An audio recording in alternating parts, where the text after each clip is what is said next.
오늘 말씀의 주인공은 요나입니다. 요나는 너무 잘 알고 계시는 성경의 인물 가운데 한 명이죠. 간략하게 이야기하자면 요나는 하나님께서 니느웨로 가서 그들에게 회개하지 않으면 멸망할 것이다 라는 그 말씀을 전하라라는 사명을 받았습니다. 그런데 요나는 그러지 않았습니다. 그도 그럴 것이 당시에 니느웨는 세계의 패권을 가지고 있던 아수르의 수도였기 때문입니다. 아수르는 이스라엘을 끊임없이 괴롭히고 공격했던 나라였습니다. 그리고 북이스라엘을 멸망시켰던 나라였죠. 그런 아수르에게, 그런 니느웨에 가서 복음을 전하라라는 것은 요나의 입장에서는 달갑지 않은 그러한 소식이었을 것입니다. 안 그래도 유대인들만 구원을 받을 수 있다라고 하는 선민 사상에 찌들어 있는 그런 요나의 입장에서는 너무나도 충격적인 이야기로 다가왔을 것입니다. 그래서 그는 하나님의 말씀을 듣지 않기로 결심했습니다. 그래서 니느웨로 가지 않고 다시스로 가는 배를 타게 됩니다. 그 배를 탄 결과는 우리가 너무나 잘 알고 있습니다. 폭풍을 만나게 되고 물속에 빠지게 되고 또 하나님께서 예비해 주신 그 물고기 뱃속에 들어가게 되죠. 그곳에서 요나는 자신의 잘못을 뉘우치고 회개를 하고 다시금 물 밑으로 나와서 니느웨로 가게 됩니다. 니느웨에서 복음을 전한 요나의 말을 들은 니느웨 백성들이 회개가 일어나고 그 모든 성읍의 사람들이 하나님 앞에 회개하는 놀라운 사건이 일어납니다. 여기까지가 3장의 내용이고 오늘 읽은 4장은 그 회개의 사건 이후에 일어난 일을 기록하고 있습니다. 요나서를 읽어보면 하나님과 우리와의 사이, 그 관계에 대해서 잘 설명하고 있다는 것을 알 수가 있습니다. 요나는 성경에서 찾아볼 수 있는 자신의 자리를 이탈하여 도망친 대표적인 인물이라고 할 수가 있죠. 그렇지만 하나님께서는 그렇게 도망가고 사명을 저버린 요나를 포기하지 않으시고 끝까지 안으시는 분이라는 것을 우리는 요나서를 통해서 발견하게 됩니다. 우리가 하나님의 뜻을 거부하기 위해서 끊임없이 도망치고 귀를 닫고 외면하려고 하지만 하나님께서는 그런 우리를 포기하지 않으시고 끝까지 붙잡으시는 그 모습, 요나를 통해서 발견하게 되는 것이죠. 요나는 하나님의 말씀 듣지 않고 도망가다가 결국 하나님의 징계를 받게 됩니다. 물고기 뱃속에서 진심으로 회개하고 하나님의 은혜로 용서를 받았습니다. 요나는 다시 기회를 주신 하나님의 은혜를 붙잡은 것처럼 보였지만 그 내면에는 자신의 외면에 깊숙이 박혀있던 그런 고집은 결국 꺾지 못하는 모습을 보여줍니다. 앞선 3장에서 보면은 니느웨는 사흘길을 걸어갈 정도로 굉장히 큰 성읍이었습니다. 큰 도시였습니다. 그런데 요나는 고작 그 도시를 하루 돌아다녔습니다. 그리고 전하는 말도 많은 사람들이 모여 있는 광장이나 그런 곳에서 거창하게 이야기하는 것이 아니라 그냥 길을 다니면서 40일이 지나면 니느웨가 무너집니다 라면서 건성건성 복음을 전했다라고들 이야기합니다. 여기까지 내용을 종합해 본다면 하나님께 회개하고 결국 은혜를 받았지만 그 고집을 꺾지 못한 요나는 결국 대충 못마땅하는 마음을 담고 복음을 전했다라는 것을 알 수가 있죠. 그럼에도 불구하고 하나님의 큰 역사가 니느웨 땅에 일어납니다. 반나절 날짓 하루 남짓한 그 시간 동안에 온 성읍이 회개하는 놀라운 일이 일어나는 것입니다. 백성들이 슬퍼하며 회개하고 왕이 자신의 옷을 찢고 눈물로써 회개하고 금식령을 내리고 죄를 뒤집어쓰고 온 나라가 너무나도 대단한 회개의 물결이 일어나게 된 것이었죠. 보통 이런 큰 은혜를 경험하거나 이런 구원의 사역을 보면은 다들 하나님께 감사와 영광을 올리게 되는 것이 일반적입니다.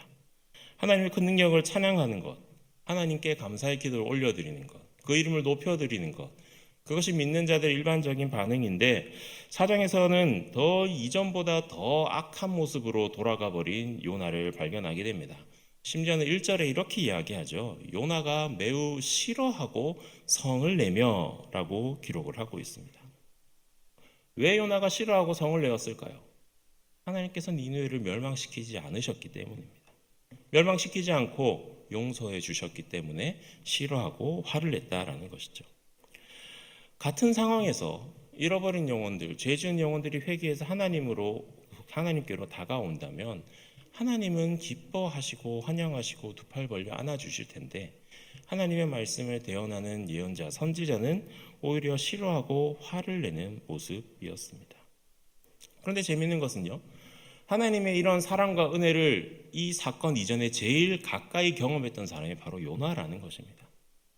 자신의 잘못된 행동으로 인해 하나님 앞에 징계를 받고 또 그런 징계 가운데 회개했을 때 하나님이 주시는 구원의 은혜와 사랑을 누구보다도 가장 최근에 경험했던 사람이 바로 요나라는 것이죠. 그럼에도 불구하고 요나는 이런 은혜가 이방인들에게까지 내려지는 것, 자신들 유다 이스라엘을 괴롭히던 그런 악한 민족에게 그런 은혜가 내려지는 것이 너무나도 못마땅했다는 것이죠. 부당하게 생각했다는 것입니다. 그래서 하나님께 결정하신 그 부적절함을 따지면서 하나님 앞에 화를 내고 있는 것입니다. 4절 3절 말씀에 4장 3절 말씀에 이렇게 기록되어 있죠. 함께 읽도록 하겠습니다. 여호와여 원하건대 이제 내 생명을 거두어 가소서. 사는 것보다 죽는 것이 내게 나음이니이다 하니. 아멘. 노골적인 반항 아닙니까? 사는 게 죽는 것이 사는 것보다 낫다라고 이야기하는 것이죠. 보통 인간관계도 한번 꼬이기 시작하면 극으로 치닫는 경우가 참 많이 있습니다. 이성적인 판단을 할 수도 없고요. 그저 감정이 치우쳐가지고 이렇게 저렇게 큰 사고를 치는 일이 많이 일어납니다. 지금 요나의 경우가 딱 그렇다고 볼 수가 있죠. 뭐라고 고백하냐? 속된 말로 이런 더러운 꼴 보게 하려면 차라리 날 죽이세요라고 이야기하는 겁니다. 요나의 눈이 닫혀 있는 겁니다. 영적인 어두운 상태에 빠져 있는 것이죠. 하나님의 일보다 자기 생각, 자기 유익을 먼저 구하는 그런 요나의 모습을 발견하게 됩니다. 우리 믿는 사람 가운데서도 그런 영적인 어두움 상태에 빠져 있으면 그런 하나님의 뜻, 하나님의 계획, 하나님의 일, 이런 것들을 발견하기보다는 자기 생각, 자기 뜻, 자기 유익을 먼저 발견하고 행하려고 애쓰는 경우가 많습니다. 교회에서도 하나님이 기뻐하시는 일을 하기보다는 자기 자존심, 내 명예가 더 중요한 사람들이 종종 있는 것 같습니다. 이 일을 하면 하나님이 분명 기뻐하시는 것이 너무나도 당연한데 그 일을 못마땅해 하는 것이죠. 그것을 내가 결코 받아들일 수 없다라는 겁니다. 영적인 어두운 상태에 빠져 있으면 그런 분별하는 능력을 상실하게 되는 것이죠. 하나님의 뜻과 하나님의 계획과 하나님의 그 길을 무시한 채 자기 생각만 내세우면서 하나님 이번에는 하나님이 틀린 것 같습니다. 하나님 그건 아니잖아요 라면서 하나님께 원망 어린 기도를 올려드리는 것이죠.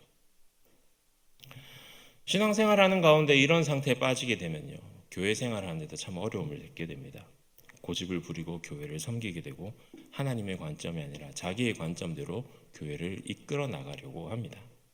교회의 주인은 하나님이시고 머리에 선 예수 그리스도의 뜻을 구해야 되는데 내가 교회의 우두머리가 되려 하고 나의 뜻이 이 교회가 이끌어날 방향이 되어버리는 것입니다. 그렇지만 우리는 너무나 잘 알고 있죠. 교회는 결코 인간이 이끌어가는 것이 아니라는 것을요. 교회는 하나님이 이끌어가는 곳입니다. 그러다 보면 결코 교회가 내 뜻대로 되지 않는다는 것을 발견하게 될 것입니다. 그렇게 되면 하나님에게 대해서 왠지 화가 나기도 하고 괜히 옆에서 은혜 잘 받고 예배 잘 드리고 신실하게 신앙생활하는 사람이 미워 보일 때가 있습니다. 자신의 뜻대로 되지 않는 그 실패한 결과를 받아버리지 못해서 자기 자신에게 실망하기도 하고 분노하기도 하고 그런 모든 환경을 미워하고 좌절하기도 합니다. 이성적 판단을 하지 못하고 무리하게 결정하는 그런 행동이 가지고 온 결과이죠. 지금 요나의 상태처럼 말입니다. 그런 요나에게 하나님께서는 무엇라고 이야기하셨습니까? 4절 말씀을 같이 읽어보도록 하겠습니다. 여호와께서 이르시되 내가 성내는 것이 옳으냐 하시니라. 아멘. 하나님께서는 네가 성내는 것이 옳으냐라고 이야기하십니다. 왜 화를 내느냐라고 이야기하지 않으시고 그래 네가 화를 내는 건 알겠는데 화내는 게 지금 옳으냐라고 화내는 이유를 묻고 계십니다. 사람이 그렇게 회개하는 변화했던 그런 요나의 모습을 봤는데 이렇게 막 나가는 모습으로 또다시 변하는 것을 보면 무슨 생각이 드십니까? 우리도 마찬가지 아닐까요? 우리도 신앙이 좋을 때는 한없이 좋다가도 그러지 못할 때는 한없이 언제나 그랬다는 듯이 돌아서는 그런 모습이 우리 가운데 있지는 않습니까? 신앙의 컨디션에 따라서 우리의 모습이 바뀌고 있다라는 것이죠. 그렇기 때문에 우리는 어쩌면 우리 스스로의 믿음의 모습, 신앙의 상태를 자신해서는 안 될 것입니다. 나는 훈련을 많이 받았기 때문에, 나는 말씀을 많이 읽었기 때문에, 나는 누구보다 기도를 많이 했기 때문에, 내가 교회 다니는 신앙의 연차가 몇 년인데 하면서 그런 것들 때문에 나는 문제없다라고 생각해서는 안 될 것입니다. 언제 흔들릴지 모르는 것이 바로 우리 인간이기 때문이죠. 나도 이전에는 전혀 그렇지 않았는데 완전히 다른 사람으로 변화될 수도 있다는 것입니다. 그렇기 때문에 우리는 언제나 변함없이 하나님만 바라보기 위해 애쓰고 노력해야 될 것입니다. 하나님 편에 서기 위해서 힘쓰시는 여러분들이 되시기를 바랍니다. 하나님을 원망하고 하나님을 미워하고 사람들을 괴롭히고 자신에게 실망하게 되는 그런 유치한 영적인 침체기에 빠져 있는 것이 아니라 오히려 악한 세대를 품고 눈물로써 기도하고 땀 흘리면서 섬기면서 하나님의 뜻만 구하면서 나아가시는 우리 충일의 여러분들 되시기를 간절히 소원합니다. 하나님의 이 질문에 요나는 아무런 대답이 없습니다. 대답 없이 그저 니느웨 성읍이 어떻게 되는지 지켜보려고 동쪽으로 가 초막을 짓고 그곳에 앉았습니다. 마치 어디 한번 잘 되나 두고 보자라는 표현으로 앉아 있는 것이죠. 이 부분을 보면 참 요나가 우리를 참 많이 닮았다라는 생각이 듭니다. 사람들에게 잘 삐지고 잘 투정하고 마음에 들지 않으면 금방 돌아서 버리는, 그리고 무의미한 곳에 힘을 쏟아버리는 그런 우리의 모습이 참 닮았다라는 생각이 들었습니다. 요나는 초막을 짓는데 왜 지었나요? 니느웨가 멸망하는 것을 바라보기 위해서, 니느웨가 어떻게 되는지 지켜보기 위해서 이 초막을 지었다라는 것이죠. 다시 말하면 그 마음속에는 하나님께서 그렇게 하셨죠, 한번 어떻게 잘 되나 두고 보겠습니다라는 반항심이 그 안에 가득했다라는 겁니다. 쓸데없는 반항심 때문에 초막을 짓는 애씀, 쓸모없는 힘을 낭비하고 있는 것이죠. 저는 모태신앙으로 태어났습니다. 모태신앙으로 신앙생활을 한 지가 한 40여 년이 지났는데요. 실질적으로 고등학교 때부터 본격적으로 신앙생활을 했으니까 제대로 된 신앙생활 한 연수는 한 25년 정도 됐다라고 볼 수가 있습니다. 25년 동안 교회에서 생활하다 보니까 이전에 보이지 않는 것들이 눈에 보이기 시작하더라고요. 그 중에서 교회에서는 생각보다 거짓 열심과 악한 열정을 가지고 있는 사람들이 참 많이 있구나라는 것을 발견하게 되었습니다. 그런 사람들이 참 열심으로 교회를 섬기고 교회에서 많은 일들을 감당하고 있죠. 안타까운 것은 선한 열정으로 신실하게 교회를 섬기는 사람보다 이런 사람들이 더 열정적일 때가 많다라는 것입니다. 그러면서 교회 여기저기에서 자기 뜻대로 교회를 이끌어가려고 군림하기도 하고 없는 말도 지어내고 열심히 하려는 사람 상처 주기도 하고 또 사역이 힘들어지게 만들고 심지어는 교회를 떠나게 만드는 이 사람들이 많이 있다라는 겁니다. 더 큰 문제는 이분들이 자신들이 그런 사람인지 모른다라는 겁니다. 그래서 자신들의 그런 행동이 얼마나 잘못된 행동인지 모른 채 나는 그런 사명 받았어, 나는 그런 사명 때문에 하는 거야 라면서 자기의와 자기 생각을 하나님의 뜻으로 둔갑해 버리면서 살아간다는 것이죠. 오늘의 요나처럼 말입니다. 그렇게 막 나가는 요나를 위해서 하나님께서는 박넝쿨을 준비해 주셨습니다. 요나는 그 박넝쿨을 보고 성경의 표현에 심히 기뻐하였다라고 기록하고 있습니다. 요나서 4장밖에 안 되는 짧은 내용이지만 그 내용을 통틀어서 요나가 기뻐했다라는 내용은 바로 이곳에만 기록이 되어 있습니다. 무엇 때문에 기뻐했나요? 니느웨 사람들이 돌아왔을 때, 하나님이 자신을 구원해 주셨을 때, 그때도 기뻐했다는 표현은 되지 않았습니다. 그저 박넝쿨이 자신 위에 들어섰을 때, 자기를 편하게 해주는 환경 때문에 기뻐하는 요나의 모습을 발견하게 됩니다. 구원의 역사가 일어난 현장에서는 싫어하고 화를 내었던 사람이었습니다. 그런데 일시적으로 자신을 편하게 해주는 그 박넝쿨 때문에 기뻐하고 있는 사람이 바로 요나인 것입니다. 회개한 니느웨 백성들은 요나를 굉장히 화를 내게 만들었는데 작은 그런 박넝쿨 때문에 요나는 기뻐하고 있습니다. 하나님의 큰 뜻은 보지 못하고 자기에게 주어진 그런 작은 기쁨에 만족해하면서 살아가는 우리의 모습을 요나를 통해서 발견하게 됩니다.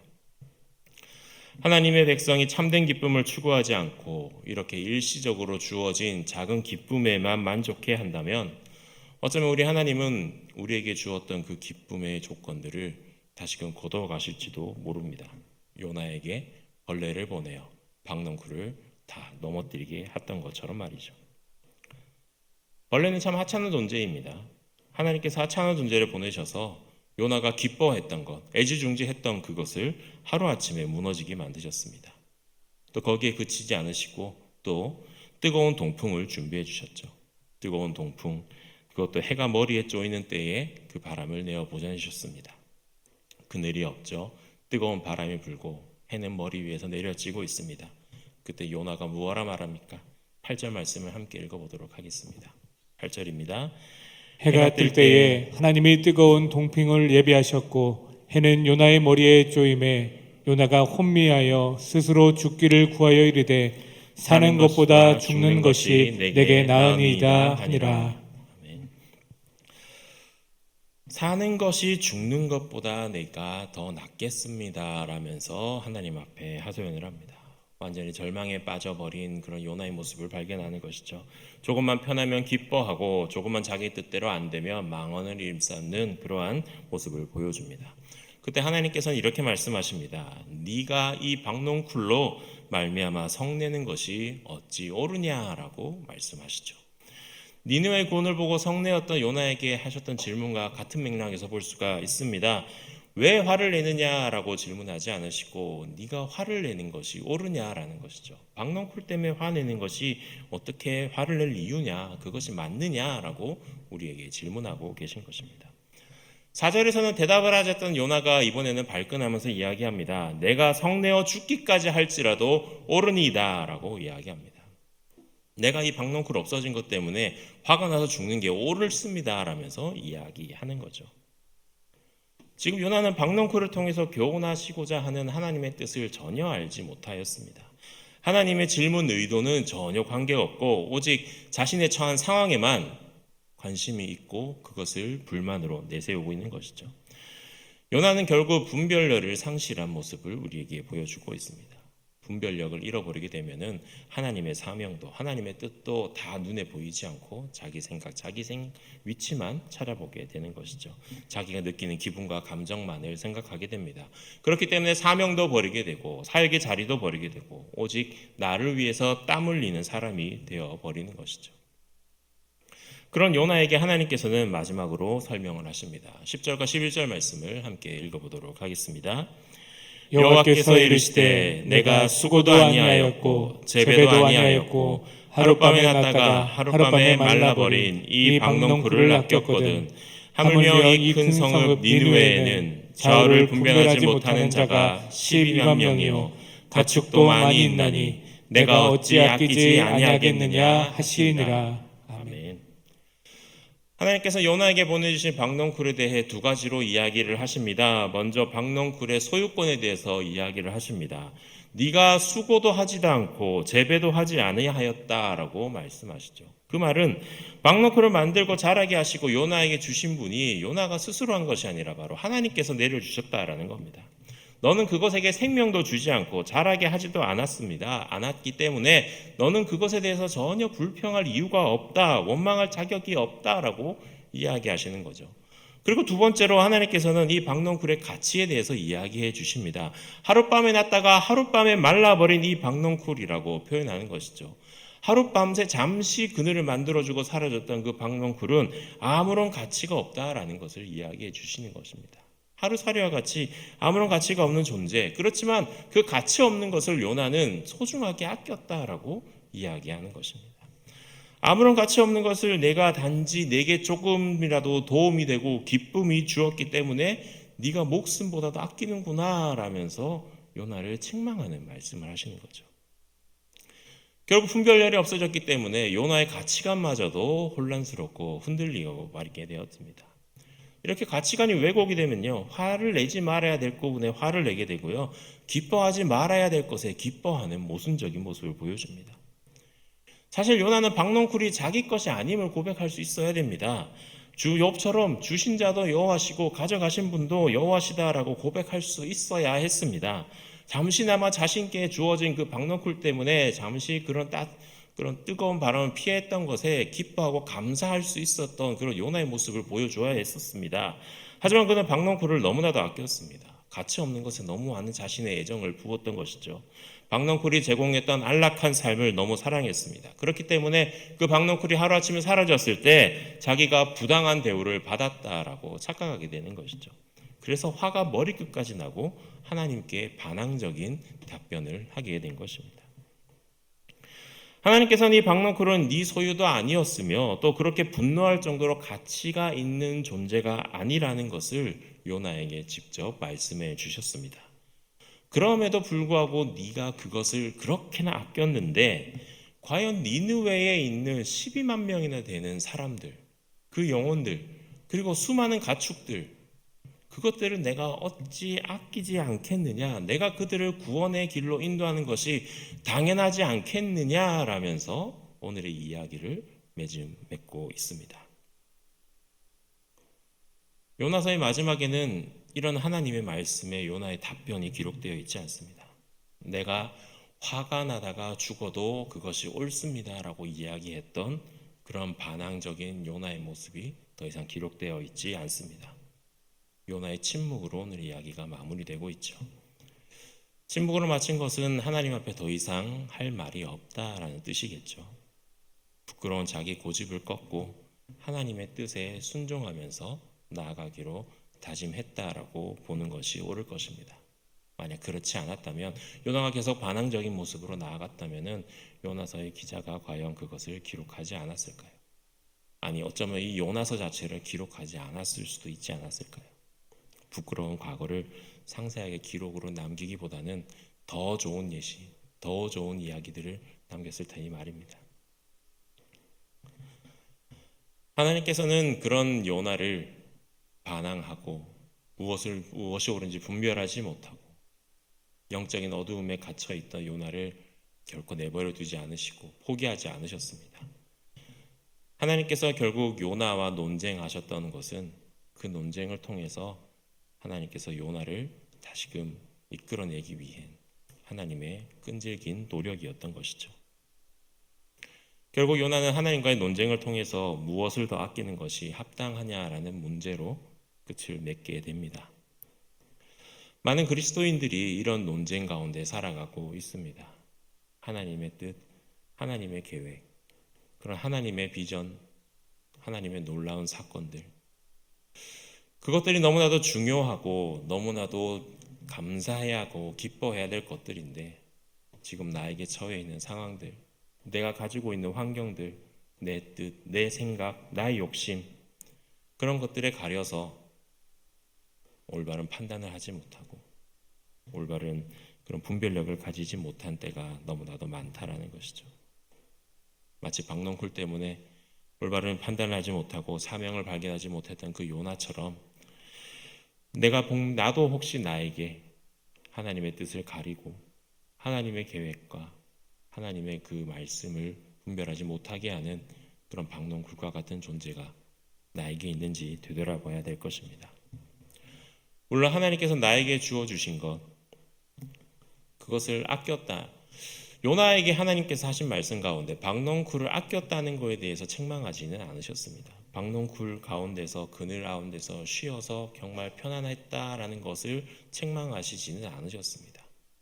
그 말은 주어진 것에 누리는 것도 하나님의 은혜라는 것이죠. 하지만 그런 세상적인 축복 때문에 하나님께서 부탁하시고 명령하시고 맡겨주신 그 사명을 놓치고 있다면 그것은 요나가 경험했던 그런 함정에 빠져 있는 것입니다. 우리 하나님이 더 아끼시는 것이 분명히 있을 것입니다. 그렇다면 하나님의 백성인 우리도 하나님이 더 아끼시는 것을 더 사랑하고 더 아낄 줄 알아야 하는 것이죠. 우리는 분명 연약합니다. 그리고 불완전합니다. 여전히 이기적인 욕심 때문에 내 고집을 부리면서 살아가게 됩니다. 여전히 하나님 뜻에 어긋나면서 살아가고 있고요. 하나님의 뜻에 어긋난 행동을 하며 살아가고 있고요. 하나님의 뜻을 구별하지 못하고 어리석은 판단과 행동으로 우리의 하루하루를 살아가기 마련입니다. 그럴 때 하나님이 과연 나를 인도해 주실까 걱정하는 분 계시다면 결코 걱정하지 않으셔도 될 것입니다. 하나님께서는 결코 우리를 포기하지 않으실 것입니다. 하나님께서는 벌레를 보내어서 요나를 돌이키게 하셨던 것처럼 어쩌면 우리에게도 그런 번뇌를 보내주실지도 모릅니다. 그렇게 우리를 깨닫게 해주실 것입니다. 결코 무너지고 넘어지려고 하시는 하나님의 벌이 아니라 그런 고난과 어려움 속에서 하나님께서 함께 하시고 하나님의 사명을 발견하고 우리를 결코 포기하지 않으시는 하나님이 있다라는 것을 깨닫게 해주시는 하나님의 사랑임을 기억해 주시기 바랍니다. 사랑하는 우리 충일의 성도 여러분, 그러기 위해서 우리는 우리의 삶의 우선순위를 확실하게 지켜야 될 것입니다. 우선순위라는 것은 더 소중한 것을 위해서 지금 내가 소중하게 여기는 것을 포기할 수 있는 과감한 결단을 의미하기도 합니다. 현재 중요한 것을 더 중요한 것을 위해 과감하게 던져버릴 수 있는 삶을 뜻합니다. 하나님이 정말 기뻐하시는 그런 삶을 살아가기 위해 우리 우선순위를 바로 세워가시는 여러분들이 되시길 바랍니다. 니느웨를 포기하지 않으시고 요나를 포기하지 않으셨던 그 하나님께서 우리를 절대 포기하지 아니하실 것입니다. 이것이 바로 한 영혼을 향한 하나님의 열심입니다. 그리고 하나님께서는 이 열심으로 우리를 붙잡고 계심을 기억하시길 바랍니다. 우리가 도망치려고 해도 빠져나갈 구멍이 없습니다. 부끄러운 우리의 모습들 다 정리하시고 하나님 뜻에 순종하여서 새로운 인생 하나님의 뜻으로 나아가시는 저와 여러분들 되시기를 간절히 소원합니다.